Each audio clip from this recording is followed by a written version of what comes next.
নমস্কাৰ বন্ধু বান্ধৱীসকল স্বাগতম জনাইছোঁ সকলোকে এটি বিশেষ কথা কোৱাৰ কাৰণে মই এই ভিডিঅ'টো বনালোঁ কথাটো হ'ল যিসকল ল'ৰা ছোৱালীয়ে মেট্ৰিক পাছ কৰিছিল তেওঁলোকৰ দৰ্পণ পৰ্টেলৰ অনলাইন আগতে শেষ হৈ গৈছিল কিন্তু এতিয়া দৰ্পণ পৰ্টেলৰ অনলাইন আকৌ খুলি দিছে অৰ্থাৎ CBSE ৰিজাল্ট দিলে এই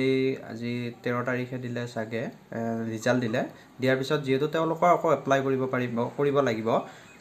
হায়াৰ সেকেন্ডাৰী পঢ়াৰ কাৰণে গতিকে দৰ্পণ পৰ্টেল 20 মে'লৈ খুলি দিছে তাৰ পাছত 23 মে'ৰ ভিতৰত এডমিশন সম্পূৰ্ণ হ'ব যিসকলে এতিয়াও কৰা নাই দৰ্পণৰ অনলাইন মানে হায়াৰ সেকেন্ডাৰীৰ কাৰণে কৰিব পাৰে আৰু ইয়াৰ আগতেও কিছুমান ধৰক CBSE বাদে আমাৰ নন CBSE কিছুমান ল'ৰা ছোৱালী আছিলে দৰ্পণত এপ্লাই কৰিব থাকি গ'ল তেওঁলোকে কৰা নাছিলে মোৰ তাতে আহি আছে তেওঁলোকৰ কাৰণেও মই ভিডিঅ'টো কৰিছোঁ তোমালোকে 20 মে'ৰ ভিতৰত এপ্লাইটো সোনকালে কৰি লোৱা 20 মে'ৰ ভিতৰতে কৰি লোৱা সোনকালে কৰা যদি কৰা নাছিলা যিকেইজনে গম পাইছা আহিছে বাৰু মোৰ তাত আকৌ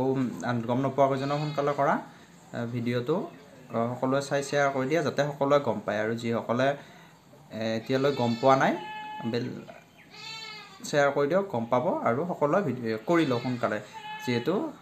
সময় কমকৈ দিছে আজি 15 তাৰিখ মাত্ৰ 5 দিন সময় দিছে ধন্যবাদ